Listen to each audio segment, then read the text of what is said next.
That's been a blunderbuss. So I'm letting everybody know that I'm angry. Quite a bullying technique, really, because of course my two daughters and my wife, they change their behaviour.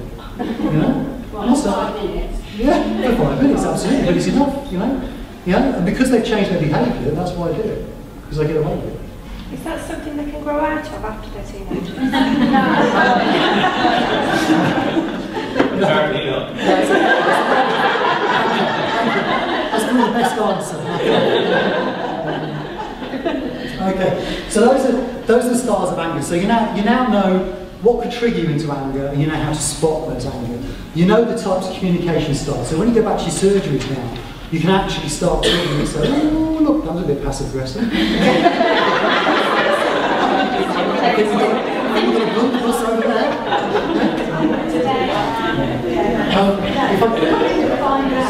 If I can make one recommendation though, you don't say it out loud.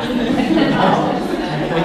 I guess part of your CQC is complaints register, isn't it? And you wouldn't want to increase the level of complaints just by the fact you decide to go anger spotting. So, do you recognise any of these in your own behaviour? I think that's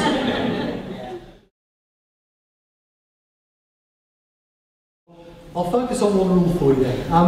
A lot of the rules that we do, they are based on the training that we do. So these are what we call triggers. And the reason I mean by triggers is that if I sit with you for 3 days on a weekend course and I train you and I help you understand your own anger, then these words are meant to help you access the material that you've learned over 3 days. So when you start to get angry, you'll say, stop, think, take a look at the bigger picture. What's the bigger picture? What's the shadow?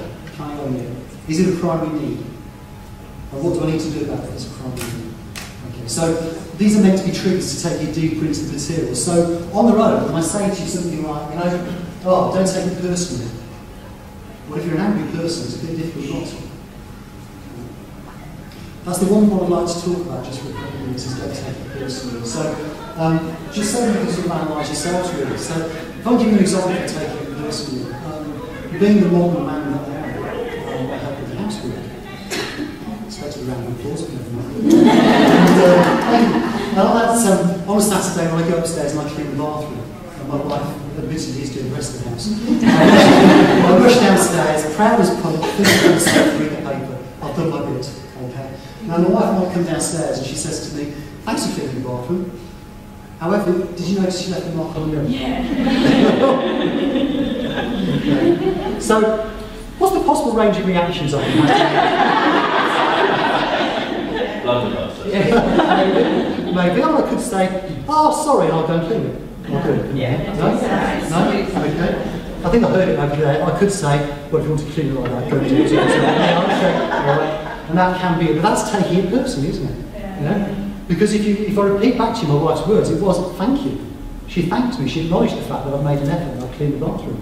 All she did then was point out to me that I Was she happened to being have passive something. aggressive then? Pardon? Was she being passive aggressive? No, she's been perfectly normal and nice about it. She was fine. She was happy that I'd made an effort. It's me that took it personally. Right? So, we have a technique which is called, what do I make it mean to me? And this is what I just want to leave you with, is what do you make it mean to you? So if you ever find yourself taking something personally, ask yourself, what did I make it mean to me? So I'll take you through the process. My wife says, thank you very much for cleaning the bathroom. However, did you notice you left a mark on the mirror? So what did I make that mean to me? Well, I made it mean I'm not very good at cleaning the bathroom. Okay? So now I take the phrase, I'm not very good at cleaning the bathroom, and I say, what did I make it mean to me? And I make that mean I'm not very good at anything. And then I take the phrase, I'm not very good at anything, and I say, what do I make it mean to me? And I say, actually, I'm useless. That's called a negative core belief. Okay? We all have them. They're part of our upbringing, they're part of life. They're part of our programming. Now, the great thing about programming yourself as a human being is you can unprogram yourself as well. Okay? I'll have to leave that for another time. Right? But I would like you to think to yourself, next time you find yourself taking it personally, what do I make it mean to me? What do I make it mean to me?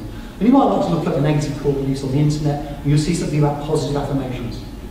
And they're a little bit cheesy, they're a little bit American, but they work. Okay, and they can help you overcome a negative core belief. Okay. So that's our I'll stick to anger management. Equally, by the way, if you are angry, using a journal is really, really good because it gets it out of your system. It's cathartic. Just don't show it to the person you're angry with. Right? Write an email, don't send it. Write a letter, don't post it. Okay? It's a really, really good way of getting the anger out of your system.